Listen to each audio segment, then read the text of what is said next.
that's a better example than PJ. Yeah, I mean, that's like ridiculous. All right, we're going to get started here. Welcome back. Season 3, episode 1. Very fortunate to be back again. Thank you for your comments and your interaction with James and mine's questionnaire. That's helped us out, driving us forward this year. So we will be doing more specific subject matters as we will tonight, and then we will have some guests. The one thing I do want to do this year is be more active with the individuals who are on live. So please, if you have a question, drop it in the chat. And as soon as I see it pop up, we'll just take a time out and get to those questions. And the goal, I do have about 5 questions we'll answer at the end. That's one thing that James and I have taken pride on, is answering the questions that come pre-event. But if you have for tonight specific questions live for what we're talking about tonight, and tonight the topics are networking and then nuggets for the young strength and conditioning professional. I thought those two tied in the best when James and I was going through the list of information that we received from our questionnaire, and this was a good one to start out, especially with my son moving to a new role at a younger age and getting a little hater nation on the internet, because as we all know, we all love as strength coaches to hate on these people when people get jobs and they think they don't deserve them for whatever reason, and it's just part of the game, or this guy can't coach. So we'll talk a little bit about that for the young coaching. But I wanted to start out with the networking part, because to me, that's just too easy not to do. But yet a lot of people don't realize how simple creating a network and networking is, especially in this day and age. But when I first started, as Coach Jacques could tell you, you had to do a lot of what I would call manual labor. You had to find somebody's phone number. You had to make a call. There wasn't even answering machines when we started some of this stuff. So it was hit or miss a lot of times. And that's why there was so much value on the face-to-face conferences that were offered at those times. And it was very, very important that if there was a local clinic, regardless of how small, how much it was important to show up at those clinics to start meeting people. I mean, that's the easiest part of networking, is just meeting people and then figuring out who fits your genre, or who fits your philosophy, or who even fits your personalities. I mean, I've seen that come and go throughout, 30 plus years of going to conferences and meeting people. And then from there, it becomes a matter of which of these people that you meet, you begin to build relationships with. Like I tell people a lot of times, and people look at me strange, is I don't have a lot of friends. Like, friend is an interesting word for me. I have people that I'm super close with that I would consider more non-blood family than friends, but I've got a lot of colleagues and acquaintances. And a lot of colleagues and acquaintances have come from networking. And that's not necessarily a good or a bad thing. And it's not saying that I'm not friendly with them, but friends are people you hang out with. Colleagues and acquaintances are people that you gather with at conventions, see them during games, run across the sideline, give them a hug, win or lose, make sure that their team is healthy and wish them well down the road.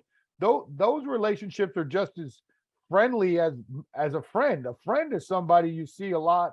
You talk to them every day. You don't talk about work as much as you talk about life. So to me, the network, how you develop your network, is going to determine how some of these people kind of fall in your depth chart. I've made a lot of friends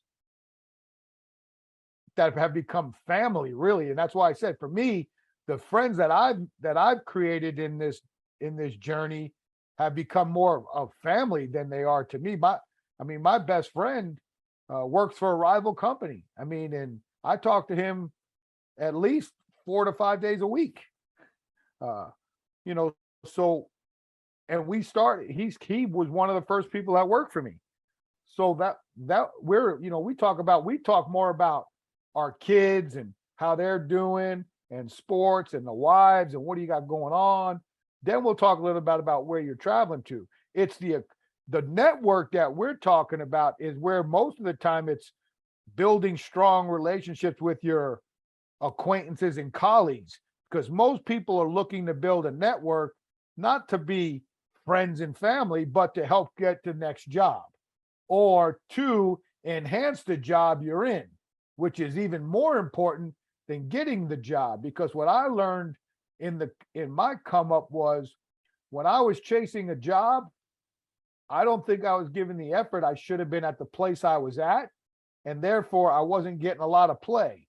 When I started giving more effort into the job I had and less time of pursuing and getting people to figure out where the jobs were, I had more job opportunities and less times where I had to apply than I did when I was chasing. And that becomes when you start talking about your network, because as your network grows and as people become to understand what you're like, how you coach, and philosophies are similar, it's your network that could land you your next job, not necessarily you sending in an application. So the biggest thing that I say, and this is where the opportunities, just like this Zoom call, to now create networks are vast compared to when we started. But I will go, I guess I can say this, I'll go to my deathbed saying, if you get the opportunity to go to a live event, you have to go to a live event, because as many emails, texts, Zoom calls you can do, there's a different conversation if I'm sitting across from Ed Cosner at a conference talking lifting weights, or even like, me, Yox, and like even Chad, but me and Yox talk once a week on the phone, but when we're at the conference, it's a totally different type of conversation. I mean, and then all of a sudden we got some of our cronies show up, and now it becomes a mini clinic at the booth. And that's where you're going to learn. That's where you're going to develop the relationships that may get you directly a job. And that's the biggest thing is you have to be very open with what you do and how you do, so people can help in some ways promote you.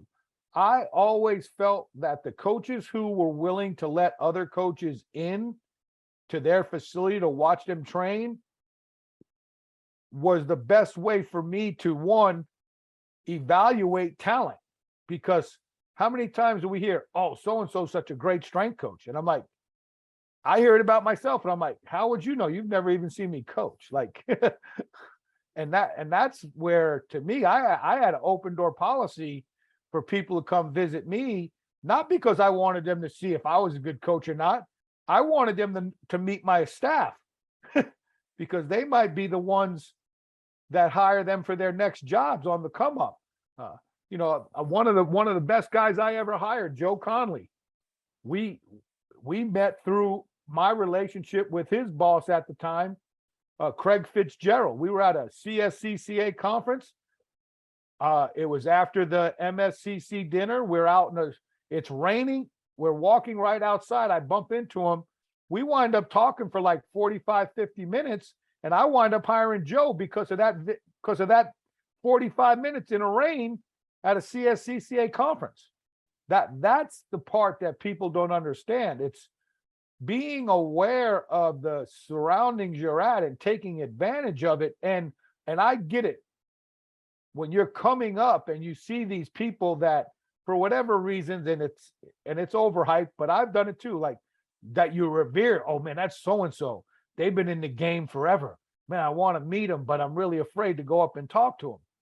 I was the same way. In 1991, after I had visited with Coach Yox and things didn't work out, Coach Yox helped me get a couple of interviews, and I had to drive to St. Louis to the NSCA National Convention in July to interview for those jobs.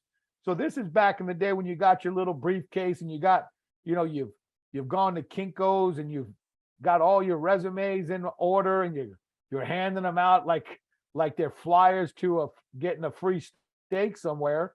And I see Boyd Epley. Now, Boyd's changed a little bit now, but back in those days, Boyd Epley walking down the hall of a conference, I mean, his polo looked like it was ironed and starched. It was perfectly tucked in. And again, good looking physique, hair perfect. And it looked like he had a spotlight that followed him down the hallway. And here I am, 2 years out of college and high school looking for a job. And I'm like, that's Boyd Epley, man. He created the NSCA, and you got to go meet him. And man, talk about nerves. You got to do it. And I feel this, and I feel that in my role and in the roles of the elder generation, we've got to be conscious about that. No one's perfect, but one of the things that I try to do is, because I didn't like when it happened to me, was be respectful of the young strength coach's time if they're willing to make the move to come up and introduce themselves to you. Because one, I know for some, it's going to be a lot harder than others. And the other thing I'm going to try to do is be attentive. Because the one thing, and I think all of us who are coaches understand this, the one thing that really irritated me, and I've had to learn, and I've done it too, is when you go see a coach and you're talking to them and they're not paying you any mind because they're looking over your head and just are irritated at the fact that you stopped them in the lobby. And that happened to me a lot at the AFCA conventions, running into coaches that I played for, running into coaches. I'm like, hey man, if you don't got the time for me, just tell me to hit the bricks. So I feel like as part of the networking from the mentorship side, it's extremely important that the older guard, when the younger guard approaches you, give them the time. 5 minutes of looking somebody in the eye and being engaging could mean a lifetime. And sometimes, again, some of us, they consider us their heroes. Like, I don't know any way to say it. And the last thing you want to do is be somebody that somebody looks up to and you're an a-hole, and now that person's no longer interested in what you've got to say down the road. So as a mentor in the networking game, you need to be aware of what your role is. And as an up and comer in the game, you really got to be understanding of what's going on around you too when you do make these opportunities. So a lot of times people get so caught up with the fact that you're actually talking to somebody, they want to monopolize the time when there's other people waiting. So it's an interesting game of cat and mouse when that happens. So I think both sides need to be aware of that. The one great thing for me a lot of times is my wife will travel with me for a lot of conventions, especially after I speak. If there's people waiting, she gives them like a 5-minute time limit, and she's the bad guy for me. So like after 5 minutes, she's like, okay, get your picture. We got to get somebody else. Look how long the line is. He'll be She's here your all handler. day. Yeah, definitely a good handler. And she's handling me in some powerlifting meets too. So she understands that pretty good. So networking is about the ability to reach out to find like-minded people that are familiar with you, or you're familiar with them as far as it comes from the professional part. But then it's also, can you branch out and build a network of people who can help you expand your knowledge base? That's the thing that I call those my go-tos, like people who I would consider are very smart in very, very specific subject matters that I am not. And I am more than happy to tell somebody if they ask me a question on something that, hey, I don't know that answer, but I've got somebody that has it for me. I'll get back to you. And I think that's imperative as part of building your networking team, is having your go-tos where those individuals that can help fill in your gaps for you. And I can list golly, I don't know how many I can list. Daryl Eto and Brandon Marcello, when they were at API, which is now Exos, are two of the biggest go-to guys I have. Mike Robertson, Andy McCloy, they're Mark Uyama, who worked for me, but Mark evolved in such a different manner than I did, that talking to Mark is like talking to somebody that I've never even met before sometimes. And that's a good thing, because there's times we talk family because he's family, and then there's time we talk business, and I learn something every time I talk to him. But that's the establishment of certain things, like Scott Caulfield, Eric McMahon at the NSCA, Scott Bennett at the CSCCA, Rich Gray and Mike Bewley, and those guys that are running the NHSSCA. All these people become your network, and they're able to help and guide you when you have issues. It's always good to have people who work for different individuals or work for different associations that can help troubleshoot for you, instead of you having to, using it to your benefit. Instead of me calling the NSCA national office to get a problem solved, which could take who knows, I call Eric McMahon. Problem solved. Though that's the thing. And these guys, again, some people, you study their approachability. Like I've always been told, oh, House is unapproachable. House is arrogant. House is cocky. And I'm like, you can't tell me if I'm unapproachable or not if you haven't approached me to find out. I mean, because I'm a New Yorker, so I'm going to mean mug you to death until you get to know me. So I'm not going to go out of my way to broker a relationship with somebody I don't know, more so than if somebody would break the ice with me, unless I want to know you.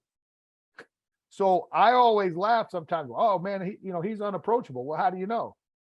Just because, and that's where, again, I like to study where people come from. If I know you're a Northeasterner, you're pretty much a mean mugger, and you're not going to approach people, and you're not going to say hello walking by. It just doesn't go that way. But if you're from down south, everyone says hello, whether they know you or not. Everyone. Yeah, everyone says hello. So again, it's the same thing. It's no different than when you're studying different program designs. Like the one of the greatest things about coming up in the 90s was there was no computers and no one stayed the summer. So what happened was, especially with football, everybody would print up summer manuals to give to their athletes to go home. And let's just say you were going to print up 120 for your football team and football staff. I know Yox did it because me and Yox traded. I'd print 150 because I was sending 30 out to coaches on a trade-off. And now all of a sudden I got 30 summer programs.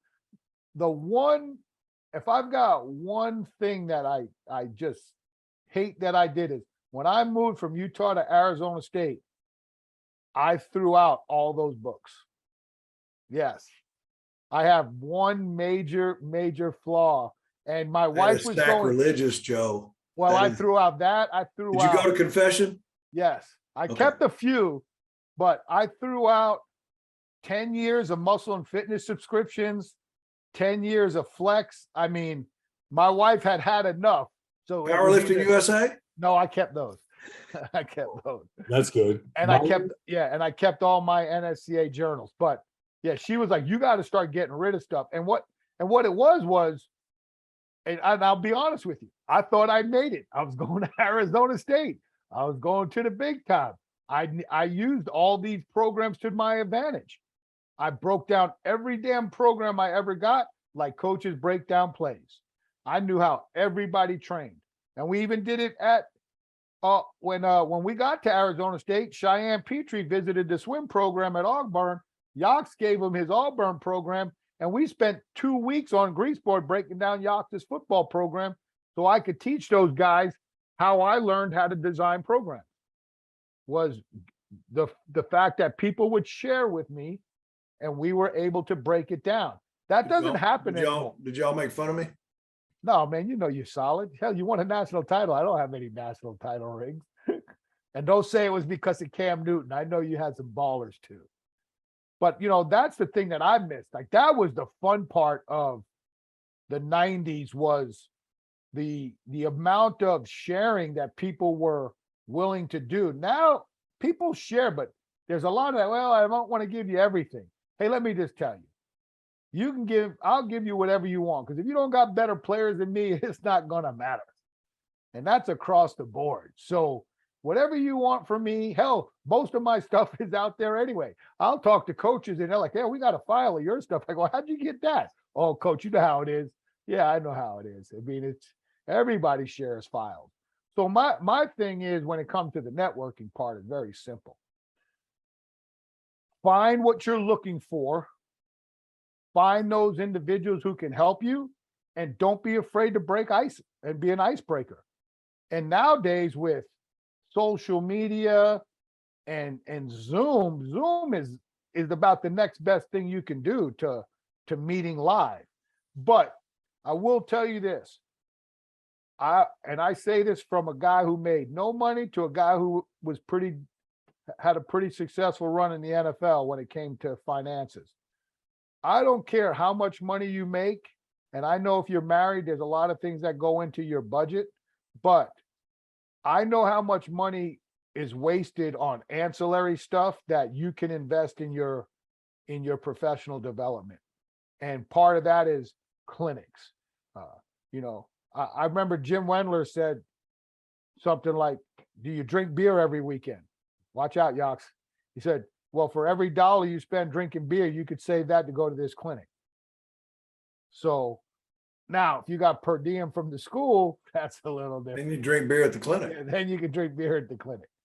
But hey, I get it, man. So networking, and you can follow up with some direct emails to me if you need to, but networking to me is fairly simple. Is take the leap of faith. If there's somebody you want to meet, go up and meet with them. If you've got a question you want to ask specifically, ask that question.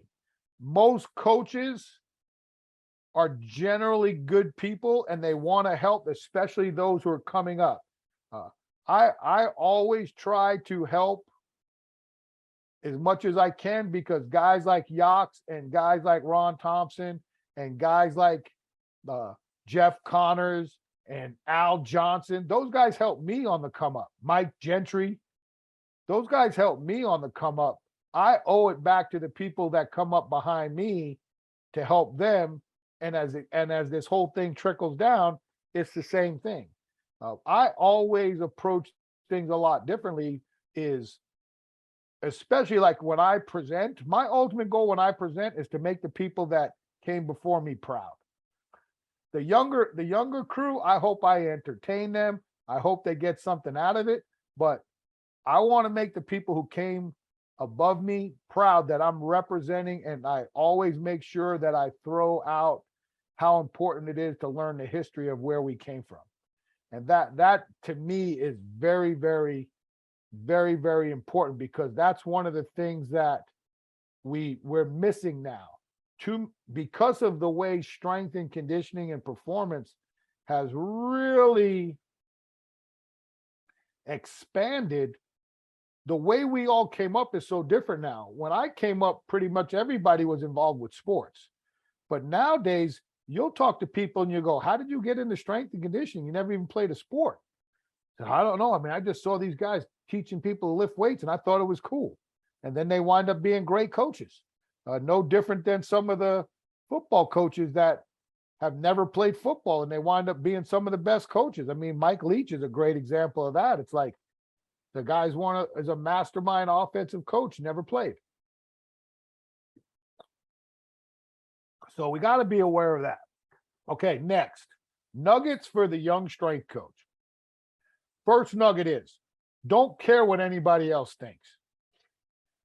Especially if you are a high achiever and you're climbing the ladder of success extremely fast.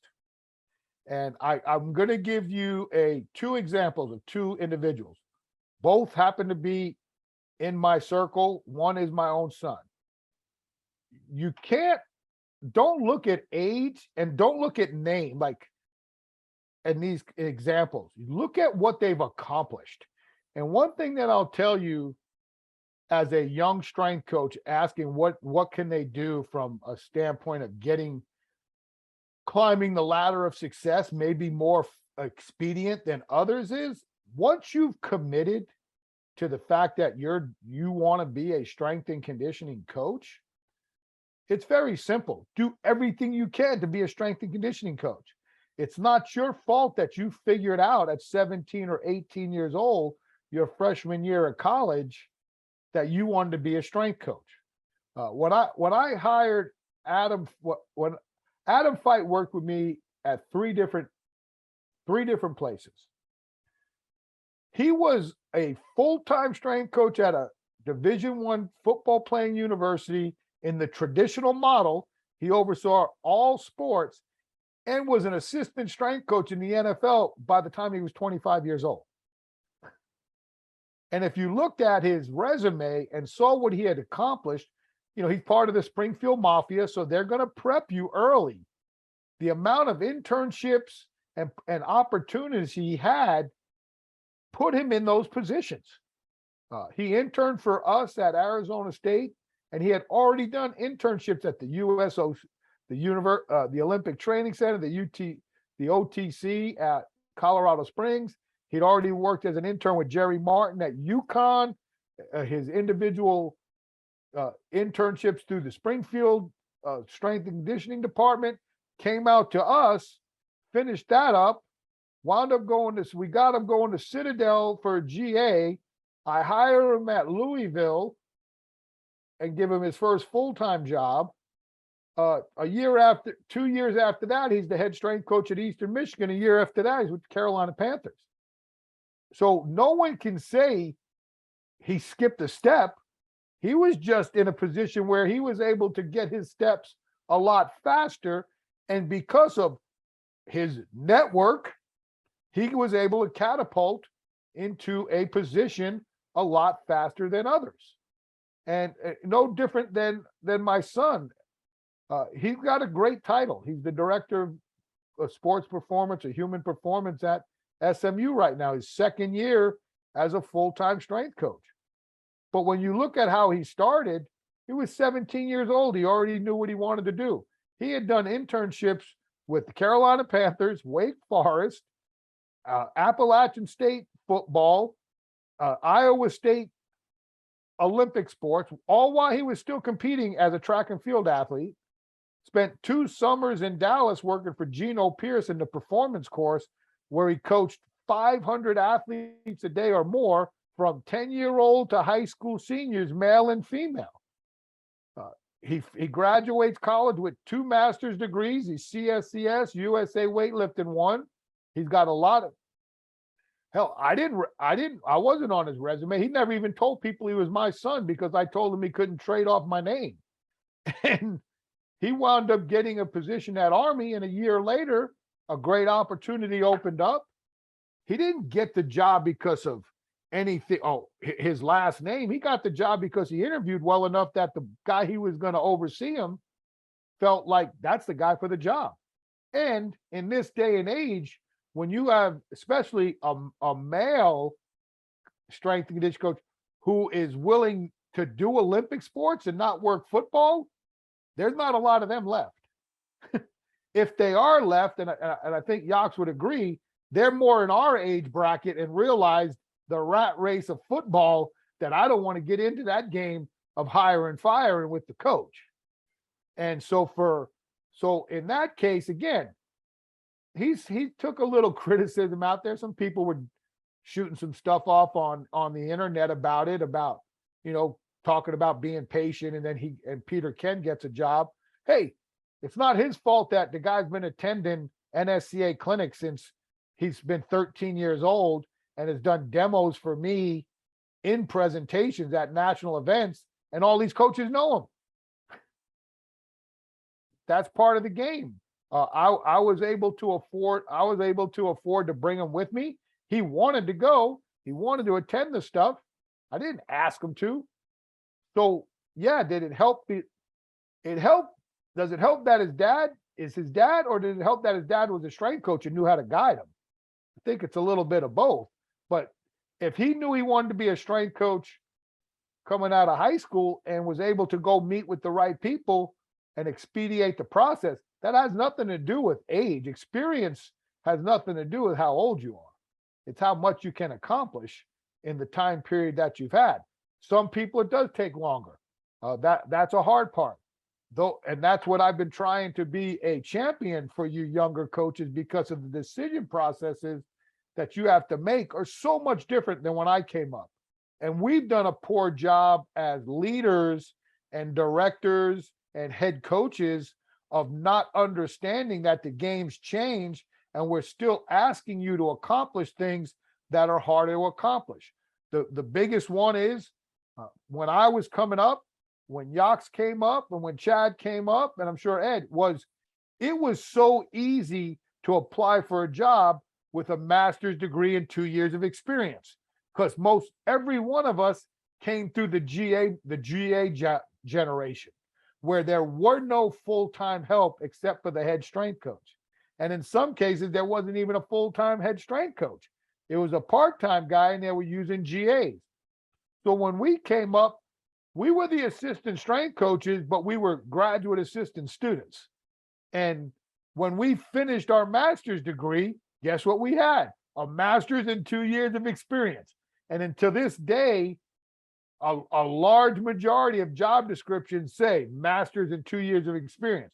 The problem is, as strength and conditioning has evolved, as specific roles within what that looked like 30, 20 years ago have now become individual hires, a lot of the bigger programs have invested all that energy in the graduate assistants and have just created full-time positions.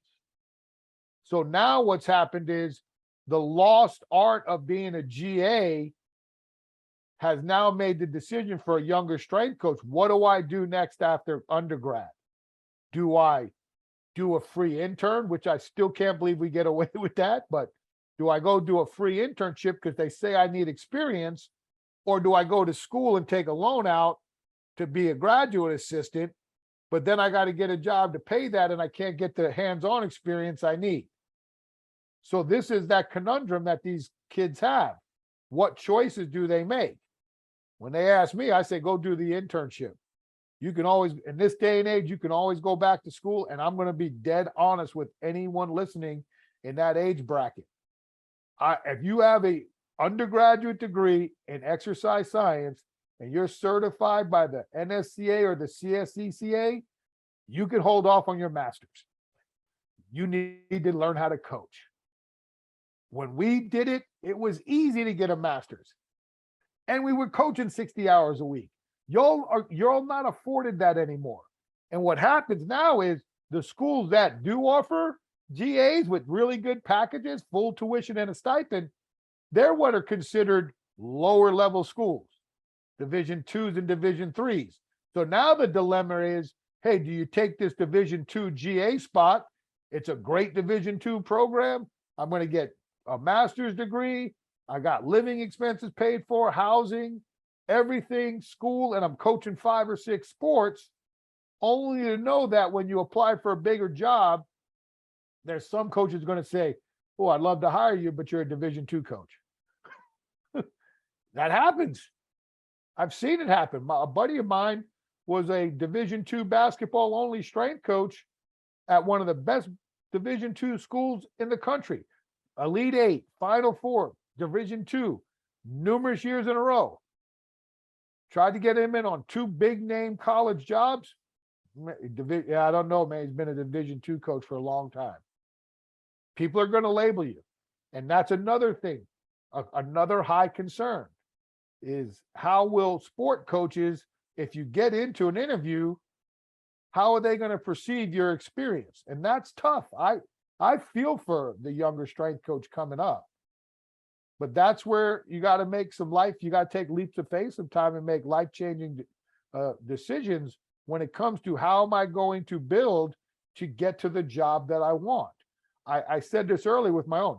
Do not chase, and always remember the job that you have today is the greatest job in the world. You have to go into work like that, because if you're on the climb, your bosses and those that are ranked higher than you on the staff, they're evaluating your efforts. And if you don't go to work every day like I'm going to be the best that I can be, and there's 4 or 5 other interns that are there with you, you guys are fighting for these people's recommendations. You guys are fighting for, hey, I heard House said there's a job open at so-and-so. Who do you think he's going to recommend?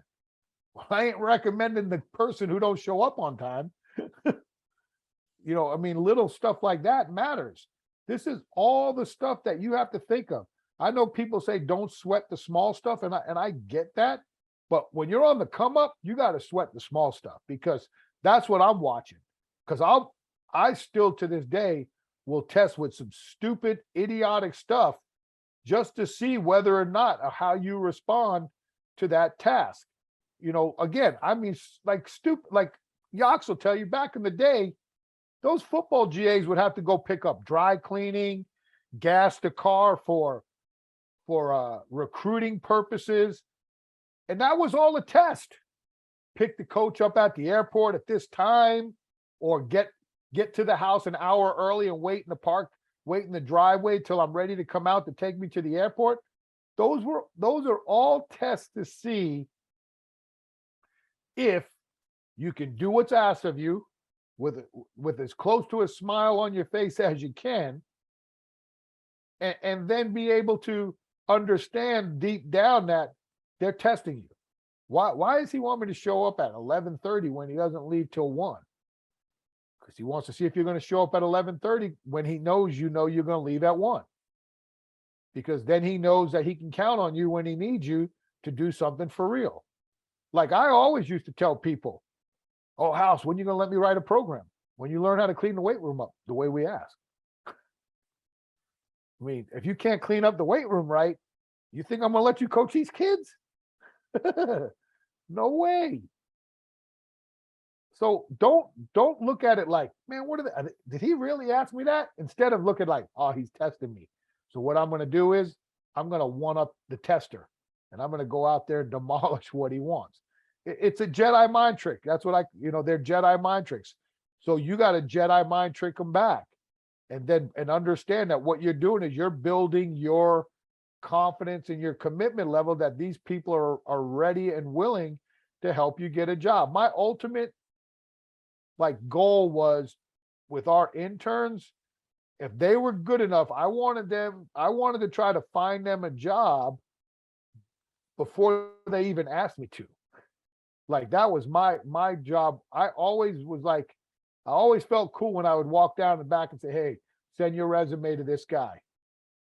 And they're like, huh? I was like, yeah, man, get your resume right. Send it here. They got a job open and you need to go get it. That's the ultimate goal, is when you've done such a good job that you don't realize these people are looking out for you. And I do that to this day. I all the people that have worked for me that constantly keep in contact with me, and I know where they're at, and I know what they're doing. I'm always trying to figure out what's going on so that I can help them. They're the way, hell, one of my guys, his coach already got fired. Who knows what's going to happen? So now you got to keep your eye open. I think that's something I owe them for busting their butt for me, is being able to help them in their time of need. And it's tough because a lot of times when you're a coach and you're in those positions, you're fighting for the same job they are. And it's like, hey, so-and-so got fired. I know that's your boy, but I think the new coach wants you to come. Well, you're not going to tell the new coach, oh man, keep the guy you got. He's a good dude if you want a job. And everybody knows that. I mean, we've all seen it. Like, hey, that guy got your job. Yeah, that's the way it goes, man. It ain't his fault. He needs work too. I get it. And that's the hard part about coaching, or probably most jobs. So that's the young, when you're looking at it from the come up, right? When you're just starting, don't be afraid to enhance your capabilities at a young age, because no one said you got to wait a certain amount of years till you're an assistant, or you got to wait a certain amount of years till you're a director. No, you go out and get every amount of experience you can as fast as you can. You coach as many sports as you can. Don't get dialed into this sport specific strength coaching until you're older. Because once you get into sport specific strength coach, you ride or die with that program.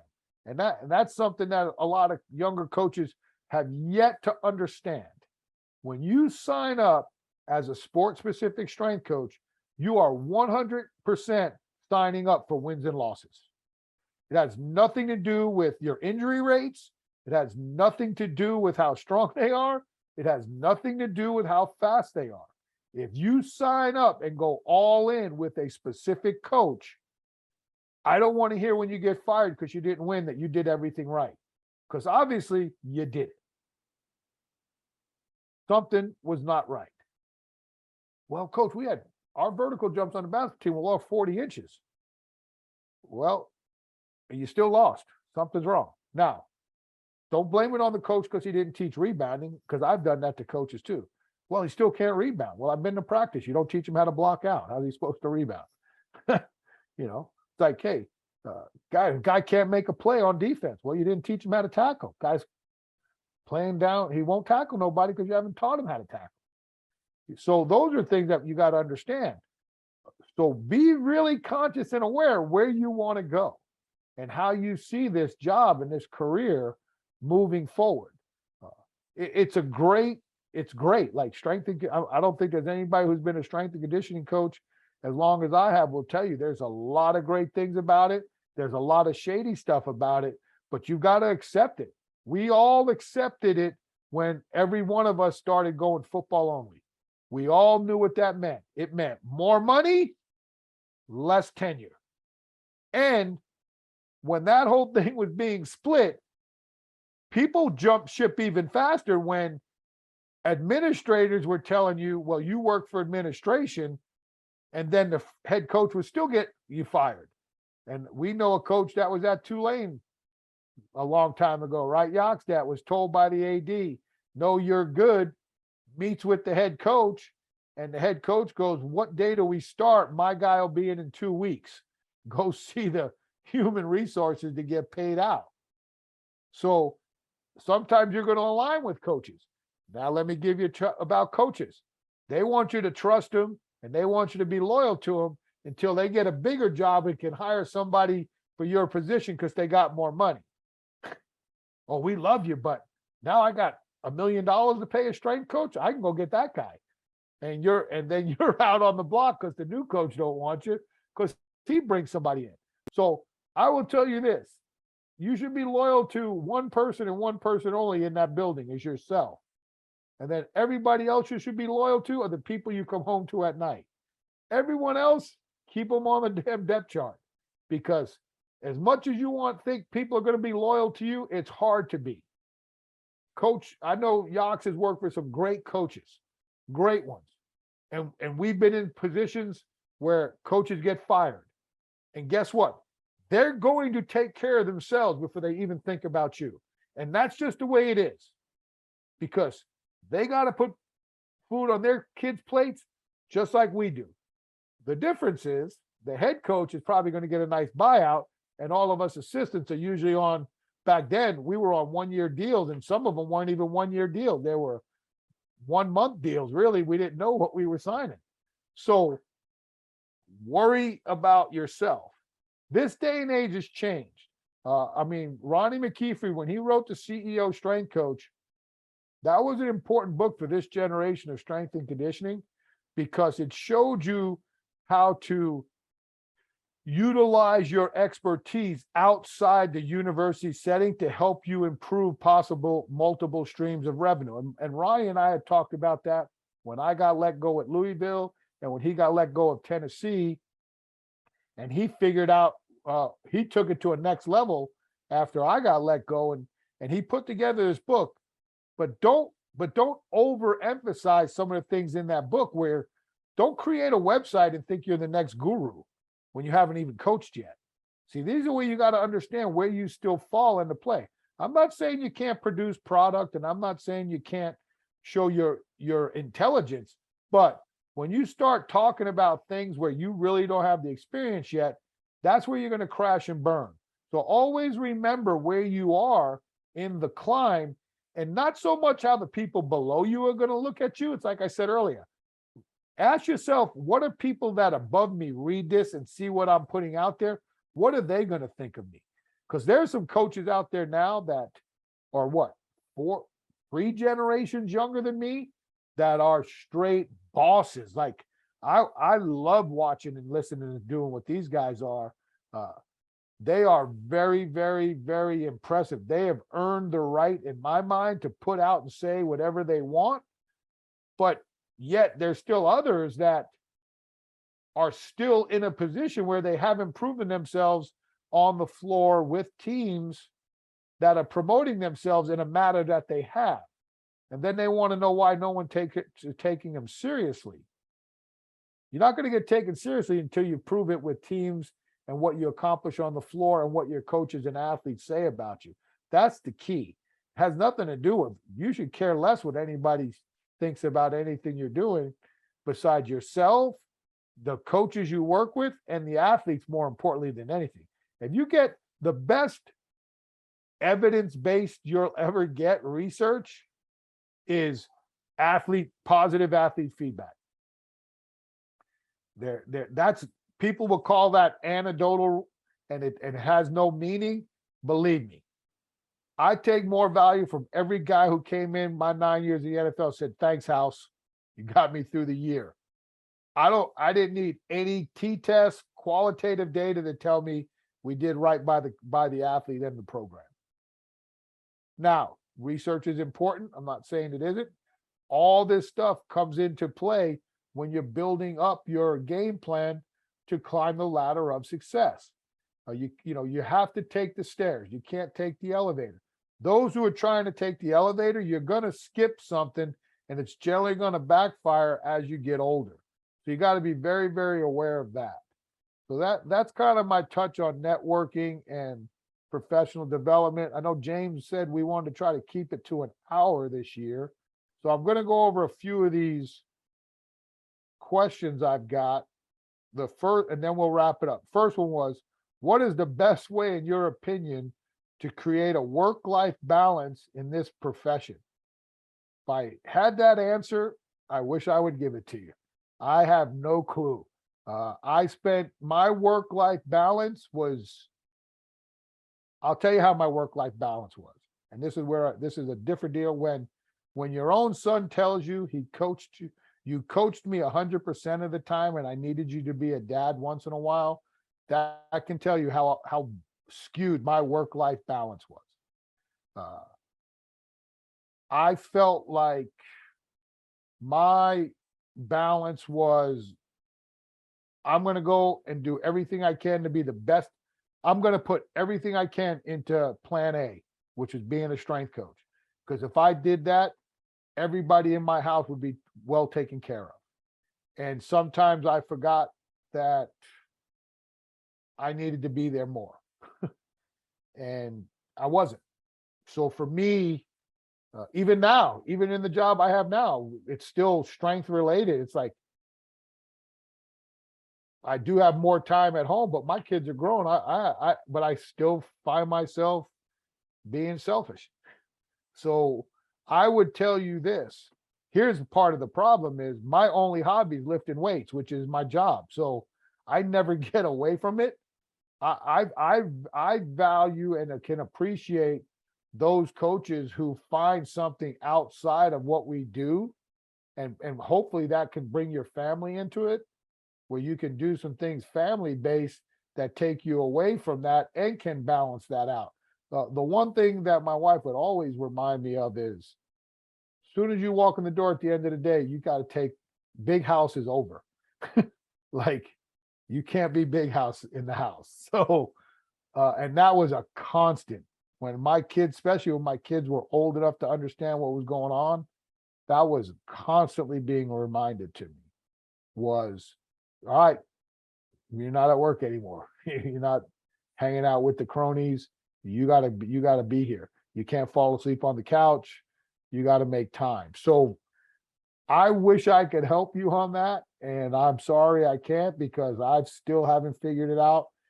And I will have a hard time figuring out because I am all my thoughts are so skewed and wacky that even now my wife will tell you, man, you just are so dialed in it, but it's helped us all, but you've missed out on a lot of stuff. And some regrets on that. And that kind of comes up sometimes, but I still trying to figure it out. And hopefully by the time my grandkids are old enough to start yelling at me, that I figured it out by then, because I don't want them yelling at me. Here's a really good one. How do you recommend physical therapists improve their strength and conditioning knowledge and better bridge the gap between PTs and strength coaches? This is a great question because we had a terrific PT at the Carolina Panthers, JB Laporte. He came in and we just hit it off, and he spent a lot of time in the weight room with us. And he wanted to learn how we did things, and we wanted to learn how he did things. And we really, the biggest thing is like anything else. Hopefully your strength and conditioning coaches are open to you wanting to learn. But I've said this, if I had a big enough staff, I don't know if I'm hiring, I forget about if the PT's in the training room. I don't know if I'm not hiring a PT on my strength staff, especially in professional sports. And I've told that to JB. I said, if I ever got a job again in professional sports, I'd have a hard time not figuring out how I can get you on my staff, because their expertise is so much different than mine. Like I'm a general contractor with protecting the athlete, building the armor, building the strength, building the power. These people do, they're cutting back layers of the onion and diving deep. And again, a lot of people in my role understand this better than I do, but like they're the people that I want by my side when a kid's got knee pain and we got to figure out, is it coming from the ankle or the hip? And that's the value that they can give to us. And then the value that we can give to them, as well as athletic trainers or anybody doing rehab, is we can teach them the correct teaching steps and regressions of exercises they're using in rehab. Too many times I've seen very, very smart trainers and PTs taking athletes through exercises that, to me, in the timeline were too, what's the right word? They weren't prepared. Like you're doing a pistol squat with a kid on an ACL, and I get that, but why wouldn't you do a touchdown off a 2-inch box to start them? And then go to a 4-inch box and then gradually go. And then, or they got to the point now where they're squatting a kid and they don't even know how to put the bar on the back right. So I think it's a combination of the therapist knowing what they know and going in and saying, look, I'd love to learn how to teach these exercises correctly. And then maybe I can help you learn a little bit more how to evaluate where the correction needs to be made. So when I had JB, what we did is we had these protocols like reboot band protocols, and we would use these generalizations to prep athletes for certain exercises. JB took all the movement screen stuff, and for those people that had specific movements they had to do, he pulled out the general and then put in specific mini programs for them. There's the interaction and the synergy of what's best for the athlete. And that to me is crucial. So I would say to help bridge the gap between PTs and strength coaches, for me, that's easy because I know the value of PTs being as hurt as much as I can. I know what they can bring to the table. But then on the PTs is, because again, when you start talking about like medical and school, there's always this, oh, strength coaches maybe not be as smart. PT, I'm smarter than this guy. And maybe you are, but I know this, you can't teach technique like me. So if you go in there with a little bit of, you know, understanding, like I know what my expertise is, I know what I need to be helped with, and don't go in there with, I'm better. That we all do it, but you got to try to check your ego out the door. I'm the better than you. Go in there, look, man, I need your help. Anybody who came to me and said, I need your help, that's an easy icebreaker. Okay, what do you need? Because then I'm throwing out, all right, I'll tell you what, I'll help you do this, but then I need you to help me learn how to do that. So there's going to be some type of reciprocation if both sides really believe, one, they want to improve their own knowledge, but more importantly, if they improve each person's knowledge, the number one person who benefits is the most important people we work with, the athlete. Fundraising ideas to get new gym equipment. Easiest one I've ever known is a liftathon. Pick a lift, whatever you think is the most efficient lift you can coach, and then have your kids go raise money per pound. If it's a max day, you know, a minimum a penny a pound, maximum $1 a pound. If kid benches 300 and he's got 10 people who gave him $1 a pound, do the math. It's not bad. So I would say that fundraising, the easiest way is a liftathon. What we've discussed now at Dynamic is what we're seeing is with all the signage and stuff that's going on racks, some people are now looking at a way to go to their boosters and say, hey, for a certain amount of money or a company, we can put your logo, your company's logo, and you sponsor this rack for a year. That's ingenious. Like, I even thought about putting plaques on racks when I was at Arizona State, but nowadays with the way people are doing signage and these companies, especially, I saw a couple of, we were at NC Central the other day and at Davidson, and I'm looking at some of the signage that we've done. I'm like, man, I get it now, why that makes sense. And it would be a hell of a deal for that booster to walk into the weight room and say, hey, look, I sponsor racks 1 through 5. And there's that guy's name and or logo. Or back in the day, remember when I saw this at Archbishop Hoban, back in the day when you used to go to a football game in high school, you'd buy the flyer. And in the back, it'd have all these ads like, hey, my son's Joe Ken, number 77. Good luck, son. Well, now they were doing those types of signs on the racks. They had like different parents. It's like, hey, good luck in your senior year. Chad Hutsko, number 82. Love mom and dad. So I would say those would be my top two. Because most strength staff's going to test. And nowadays, most new weight rooms are going to have some type of signage. And if you can get the administration to buy in, that's an easy way for you guys to raise raise Joe, money. so far that guy, down there in Bastrop, he's raised, just by putting names on wraps, he's raised, well, as of today, because the quote I wrote, for more personalized wraps, customized wraps, he's raised over $40,000 for that weight room. 40,000 on 40,000. signage. He asked a donation of $1,000 to have your name of your company on a wrap.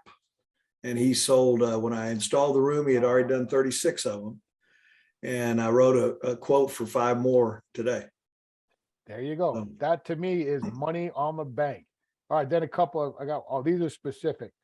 Thoughts on neck conditioning for non-contact sports? Very simple.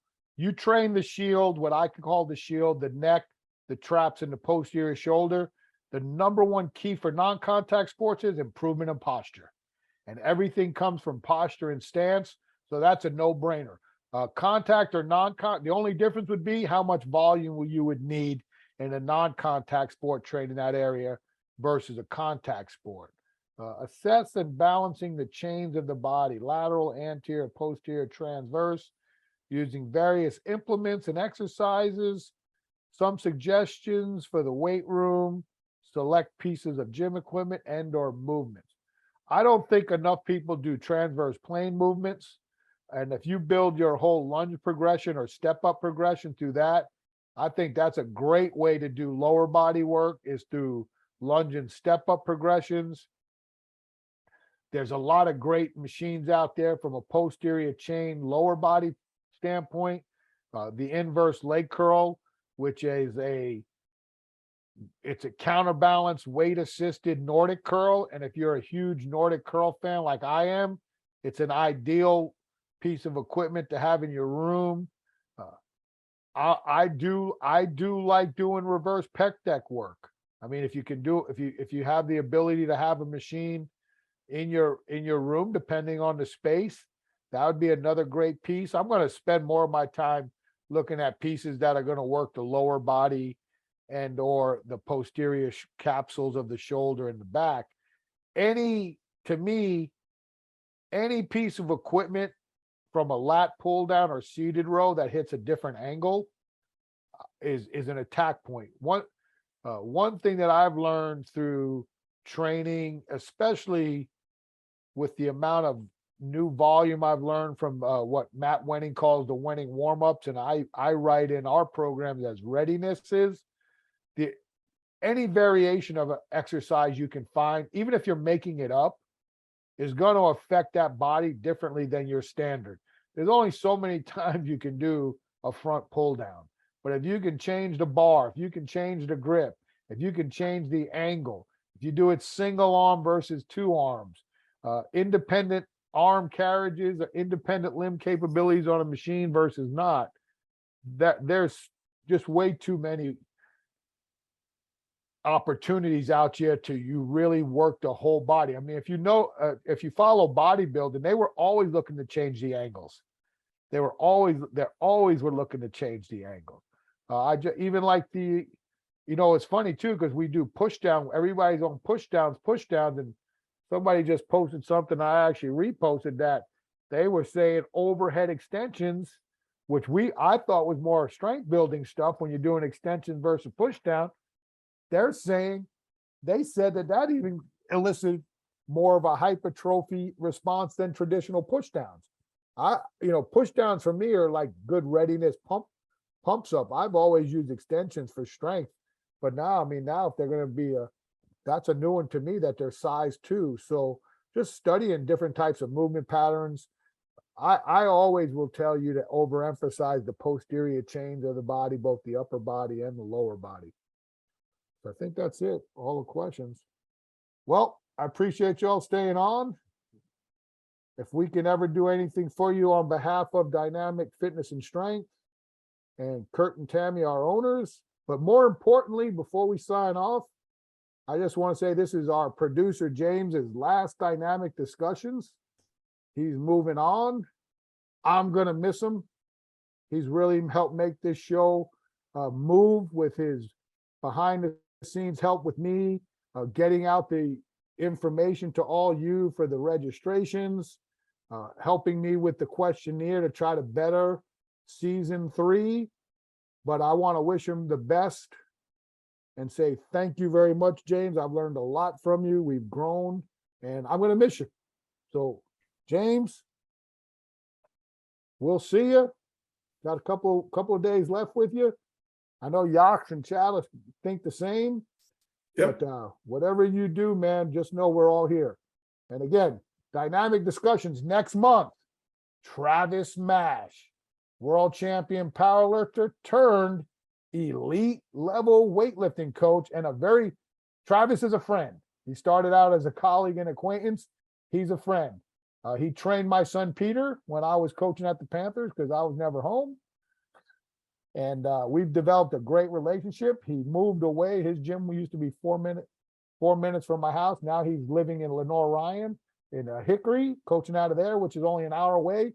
We're probably, if I am correct, I believe I'm going to drive down there and we're going to do it live out of the training hall at Lenore Ryan next month. And then December, we've already booked Mark Hoover of York Comprehensive High School. I think right now, Mark's done a great job of utilizing GPS and velocity-based training at the high school level to a point where at one point I was like, there was no need for it.